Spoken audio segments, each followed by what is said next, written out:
The inflation rate in the United States averaged 3.26% from 1914 until 2022. But ever since mid-2021, we've seen a massive acceleration of the annual inflation rate. The inflation rate in the US, for instance, has accelerated to 8.5% in March of 2022, the highest inflation rate recorded in 40 years. And this is not only a US phenomenon. No, many other developed economies such as the Netherlands, Spain, the UK and Germany are also witnessing record high inflation. And of course, high inflation is a problem. Warren Buffett once termed inflation as a cruel tax on people. And in fact, this cruel tax is an invisible tax. It is not directly imposed by your government, it doesn't show up on your account balance, but it nonetheless harms the future purchasing power of your money. However, and this is the point of this video, an inflation rate of 5, 6, 7 or even 8% probably doesn't impact you the way you think. And in this video I will argue that depending on your lifestyle and your current savings rate, the impact of inflation may be much less dramatic than you may anticipate. So without further ado, let's take a closer look at this topic.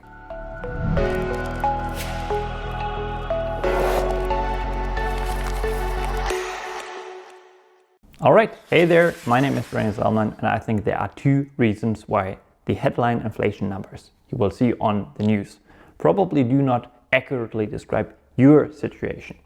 The first one is pretty straightforward. Headline inflation is the raw inflation figure reported through the so-called Consumer Price Index, or in short CPI, that is released every month by the Bureau of Labor Statistics. According to Investopedia, the CPI examines the weighted average of prices of a basket of consumer goods and services, such as transportation, food and medical care. It is calculated by taking price changes for each item in the predetermined basket of goods and averaging them. And if we just take a look at the underlying components of that basket and their respective weight, we can see that some categories carry a larger weight than others, reflecting the consumption patterns of an average individual. However, of course, your spending can dramatically differ from that average. For example, personally, I don't own a car, and almost all of the underlying components of the transportation category are related to your own vehicle. Buying the car, fuel, maintenance and repair, car insurance. So of course, the increased gas prices, for instance, I think gas prices are up 48% year over year compared to March 2021. They don't affect me personally at all. Alright, that was the easy part, but there's actually another reason why inflation does not impact you the way you think. And this reason is related to your savings ratio. How exactly this works can be visualized in a graph. Essentially, if you are a net saver, so if your expenses do not exceed your income, then you are less affected by high inflation. So why is that? Let me explain. But before I explain this phenomenon, I want to give a shout out to Nick Maggiolo, who runs the personal finance blog of Dollars and Data, is the author of the fantastic book Just Keep Buying, and who wrote a blog post titled You've Been Thinking About Inflation All Wrong. In essence, he laid out all of the ideas that I share with you in this video and that I try to visualize and in a way explain in my own words. And I feel like I needed to give him credit for his work here. So why are net savers less affected by inflation? To illustrate this, let us look at two individuals. Let's call them Sam and Marine. Let's just say both of them have a take-home pay of $5,000 a month. So that's the money they have left after income tax payments have been subtracted. Sam is really enjoying his life. He's driving a big car, he's living in a fancy apartment, he rarely cooks at home and he's traveling all the time. Because of this lifestyle, Sam doesn't have much money left at the end of each month. In fact, he doesn't have any money left. He doesn't save any money. So what happens to Sam if inflation hits 10%? Well, if for the sake of this example, we assume that his spending habits basically look like the average spending habit that is used for the CPI basket that we have mentioned earlier, well, then his expenses will go up by 10% as well. To finance his lifestyle, he now needs $5,500 US. So to keep up his lifestyle, he either needs to negotiate a 10% pay raise with his boss, or he needs to cut out luxuries and tighten his belt to keep up with the rising cost of living. Let's contrast this to Marine's situation. She also earns $5,000 after taxes, but she's a saver.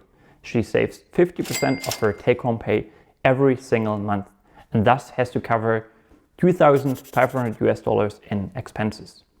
So what happens to Marine if inflation hits 10%? Well, guess what? Well, Sam's expenses went up by $500 from $5,000 to $5,500.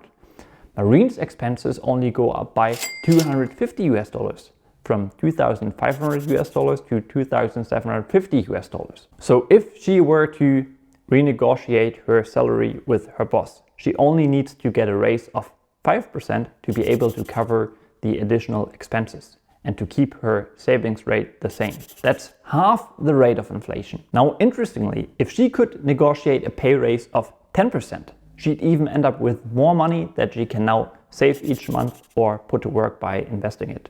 An additional $250. Now you can do the math at home, but basically the higher your savings rate, the lower the inflation rate that you actually experience in your day-to-day life, and the lower the required pay raise you need to offset inflation.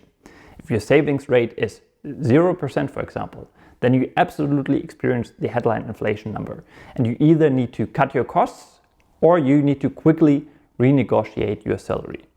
On the other hand, someone with a savings rate of 80%, for example, only experiences inflation of 2%. That's quite amazing, isn't it? And to be honest, I've never really thought about it this way. But just to be clear here, while it's quite amazing that someone with a savings rate of 80% needs to worry much less about inflation, I'm definitely not an advocate of an extremely frugal lifestyle. In fact, I believe an extremely frugal lifestyle isn't sustainable for most people, and maybe more importantly, I think you should happily spend money on the joys life has to offer, while at the same time maintaining a high enough savings rate that allows you to build wealth over the long run.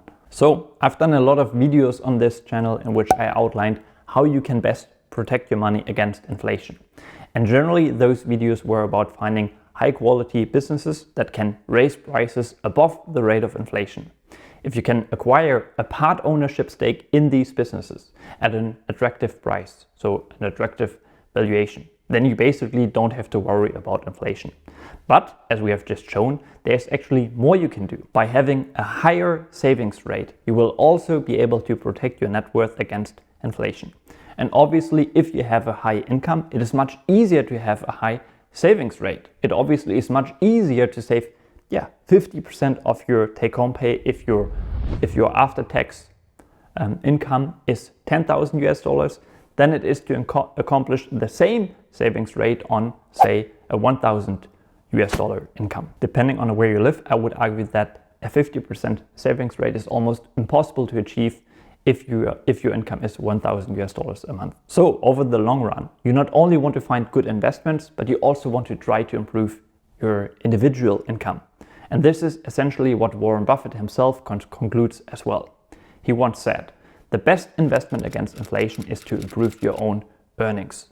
Whatever it may be, that is the best protection against a currency that declines at a rapid rate. And the best passive investment, I think, is a good business."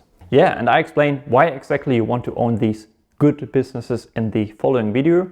So if you want to become a better investor and a smarter investor, I recommend watching this video next. Take care.